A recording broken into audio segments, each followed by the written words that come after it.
साल 1912 में gym Thorpe नाम के एक आदमी ओलंपिक की रेस में दौड़ने के लिए उतरे, लेकिन रेस के कुछ घंटे पहले ही उनके पैर के एक जूते को किसी ने चुरा लिया। बिना जूतों के वो इतनी लंबी रेस को दौड़ तो नहीं सकते थे, इसलिए उन्होंने कूड़ेदान से जाकर अपने पैर के साइज का जूता निकाला और उसे पहनकर वो रेस में उतर गए। उस दिन न सिर्फ वो उस रेस को जीते, बल्कि उस ओलंपिक में उन्होंने 2 गोल्ड मेडल अपने नाम कर लिया। प्राचीन मिस्र के सभी फैरो में सबसे शक्तिशाली फैरो एक फीमेल फैरो थी, जिनका नाम था हतशेपसुत। उनका 21 साल का शासन का समय सबसे शांत और खुशनुमा था। उन्होंने कई सारे मंदिर और इमारतें बनवाई थी, लेकिन उनके मौत के बाद जिस आदमी को अगला फैरो चुना गया वो थे तुतमोसिस III, जिन्होंने हर कोशिश किया कि वो रानी के काम को और याद को मिटा दे। उसने रानी की मूर्तियों को भी तोड़ दिया था। आरएमएस टाइटैनिक में एक शेफ थे जिनका नाम था चार्ल्स जॉगिन्स। जब टाइटैनिक का एक्सीडेंट हुआ तब उन्होंने औरतों और बच्चों को लाइफ बोट में उतारने के लिए बहुत मदद किया। शराब के आधे आधे कनस्तर को उन्होंने पानी में फेंका ताकि बाद में लोग इस तैरते हुए गिलनों का सहारा ले सके। जो लोग जहाज को छोड़कर जाने से डर रहे थे उसे उन्होंने समझाया। इतनी सारी मदद करते करते वो आखिरी व्यक्ति बचे थे और इस वजह से जिस आदमी ने सबसे आखिरी में टाइटैनिक को छोड़ा था वो चार्ल्स जॉगिन बने और उन्होंने इसे सरवाइव कर लिया था।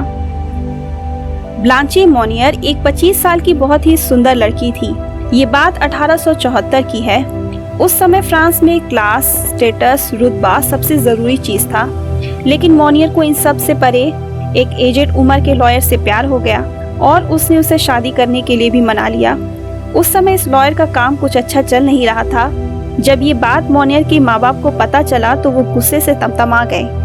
लेकिन कुछ दिन बाद ऐसा क्या हुआ कि मोनियर का कुछ पता ही नहीं चल रहा था। ऐसा लग रहा था कि वो कहीं गायब हो गई है। वक्त के साथ साथ लोग मोनियर को भी भूल गए। इस इंसिडेंट को बीतने के 25 साल बाद आपको पता है मोनियर कहाँ मिली? अपने घर के एक छोटे से गुप्त कमरे में, और इस कमरे में उसे खुद उसकी माँ ने कैद कर दिया था। ये फोटो जब 1901 में मोनियर को खोजा गया था ना, तब इसे क्लिक किया गया था। उस समय वो सिर्फ 25 केजी के आसपास दिख रही थी और उनके पास इतनी भी हिम्मत नहीं थी कि वो अपने दोनों पैरों पर खड़े हो सके। उनके साथ जो कुछ भी हुआ था उसे झेलते झेलते वो पागल हो चुकी थी और इस वजह से उन्हें वहां से निकाल कर एक हॉस्पिटल में डाला गया और 1913 में उनका मौत हो गया था। मंगोल्स के साम्राज्य में पानी को बहुत शुद्ध और पवित्र माना जाता था।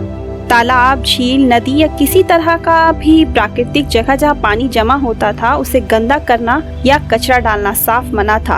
वो लोग ऐसी जगहों में हाथ नहीं धोते थे, बल्कि मुंह में पानी भरकर दूर कहीं जाकर उसी पानी से फिर हाथ धोते थे। महीनों तक एक ही कपड़ा पहनते थे ताकि कपड़े को धोना ना पड़े और पानी का दुरुपयोग ना हो।